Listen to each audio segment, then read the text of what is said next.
Farmers are still living in fear following a recent spate of deadly farm attacks. In the latest incident, Western Cape farmer Stefan Smit was gunned down over the weekend. Agriculture Union TLU wants immediate action from government and law enforcement. Its president, Louis Menkis, joins me now. Good evening, sir, and thanks very much for your time. My pleasure. Have you done any studies just to get a sense of what it is really that could be behind these killings? There's no studies, officially studies done to look at that, but when we look at the violence that's part of these attacks, you know, and specifically when there's a murder as well, the body is mutilated. In the attacks, the people are burnt with hot irons or cut up. So it's very violent attacks. And then only a cell phone was stolen. And then it's classified as a theft. And it doesn't make sense. When 4 young guys attack old people of 70 years old, it's easy for them to tie them up and take whatever they want. But they go a step further and they stab them, they cut them, they burn them, and they kill them for whatever reason. So we believe there should be something different behind that because of the severe violence accompanying these farm attacks. Is it not an indication of just who we are or who we have become? Because this brutality is not, you know, just directed at farmers. Perhaps these people find, or the culprits perhaps find these older people who can't, you know, resist them, you know, with the same force, more vulnerable. I think in general South Africa is a violent country. I mean, 51 murders per day. We've seen the latest attacks on truck drivers. We see the violence in picketing. I think South Africa, it's part of the culture of South Africa which needs to be stopped. And that goes further, and we are involved with farming, and so we look at the farm attacks, and for May, 46 attacks, 7 murders. Compared to last year, total of 2018, for the whole, for May, 164.25. This year, 166.26. For the 3-4 days of June, 5 attacks, 1 murder.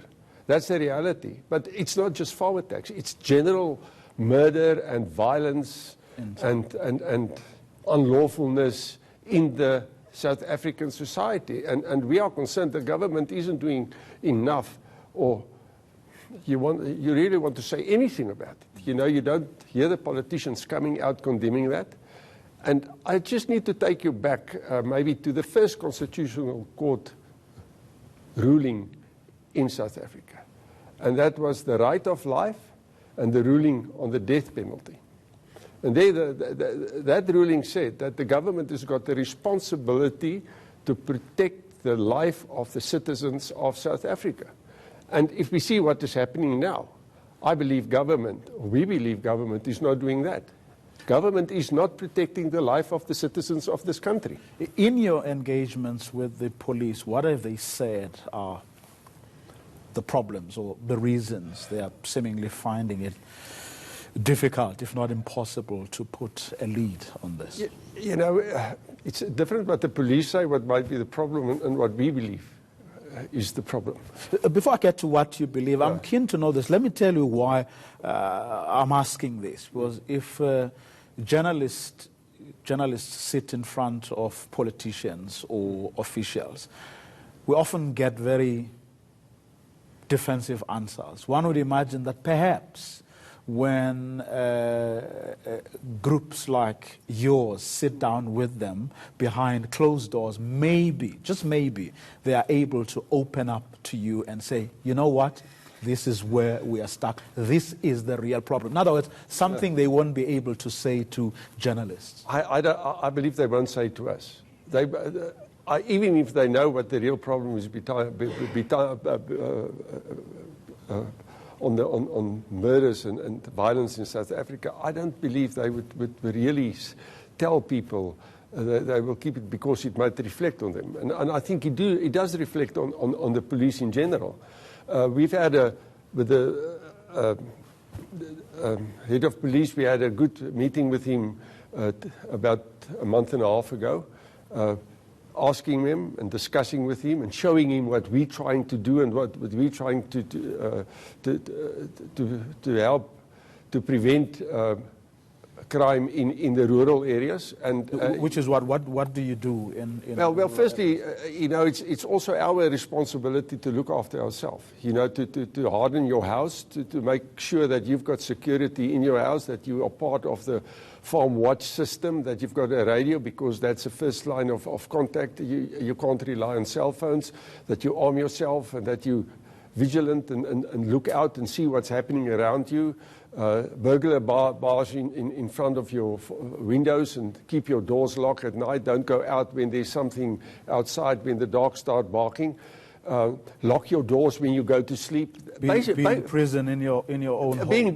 Basically being a prison, but that's the reality. But then we need to go what the police say, need to do. And we believe there's no crime intelligence whatsoever in the rural areas, not on one police station. And from our experience in the past, and we've seen when there's a crime intelligence unit in a police station, it makes a big difference. And from our experience, we've seen many years ago in the commando system that crime prevention or crime intelligence unit would know beforehand. If an incident happens, he could tell you, or they could tell you, that it is from that area or that area or that area. That's how the intelligence was. Today there's nothing. There's not enough vehicles in the police stations. In some places there is. I think the corruption in the police in general is bad, but there are good policemen. So we need to support the good policemen to go forward and to help them to get this under control. But I mean, it's still the responsibility of government constitutionally to protect our lives, and we believe they're not doing that. Can't agree with you more there. Thanks very much for coming through this evening. Agriculture Union TLU President Louis Menges.